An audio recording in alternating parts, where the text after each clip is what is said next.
These things to hear would Desdemona seriously incline, and with a greedy ear devour my discourse. 'Tis not your black silk hair, your bugle eyeballs, nor your cheek of cream that could tame my spirits to her worship.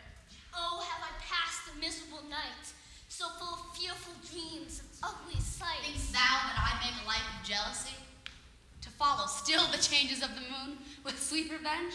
But we in it shall be remembered, we few, we happy too. We band of brother and sister. You are too senseless, obstinate, my lord, too ceremonious and traditional. Oh, really? Because this day shall be remembered. This is Diana Green. She teaches young people how to read and how to deliver the works of Shakespeare. In fact, for the past 10 years in a small village near New York City, Diana has been directing students from the age of 8 to 18 in Shakespeare's plays. Earlier this year, some of these same students performed Othello. His mouth is stopped. On Iago hath ta'en order for it. What? Is he dead? Alas, he is betrayed, and I undone. Here is part of one of their intense rehearsals. Tell me, Othello, I wonder in my soul what you would ask me that I should deny, or stand so mammering on. What? In that scene, they are doing the hand pressure exercise, and the reason for that is to have them physically feel when the exchange of power comes in the scene. I'm going to support you, but at the same time, I'm going to resist you. It adds the physical element to the words that perhaps were missing, and they understand the words on a visceral, physical level. They find a new meaning with the physical pressure. In faith he's penitent. Next production for the teenagers is Much Ado About Nothing. For the preteens, it's A Midsummer's Night's Dream. In the movies, they imagine fairies to be something, but we may imagine them differently, and any one of you may see something that you imagine is supernatural. They could be huge, they could be tiny. I once saw a bug that was like this big, and it could have been a fairy in disguise. Could have been.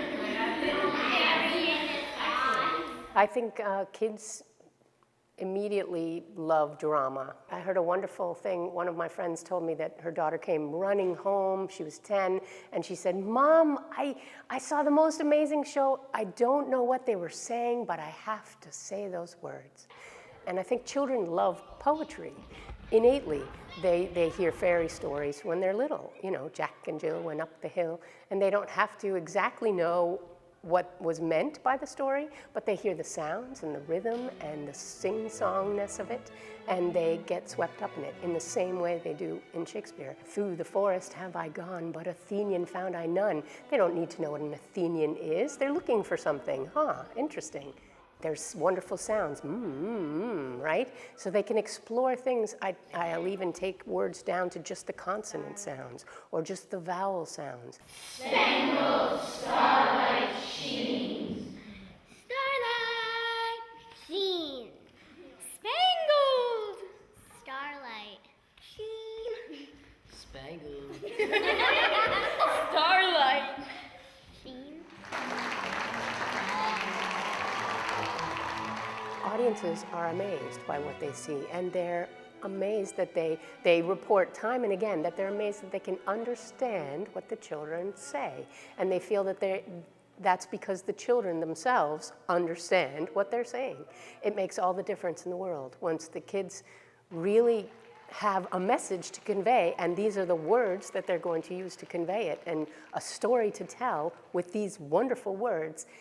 They tell that story in a beautiful way, and parents and grandparents love it. I have many enemies in Orsino's court, but come what may, I do adore thee so, that danger shall seem sport, and I will go. I know not if it be true, but I for mere suspicion in that kind will do as if for surety. I'll place you on this molehill here, and drop it down, outstretch arms, yet parted by the shadow of his hand. What, was it you that wanted to be England's king? Was I, a while obsequiously bent, the untimely fall of virtuous men?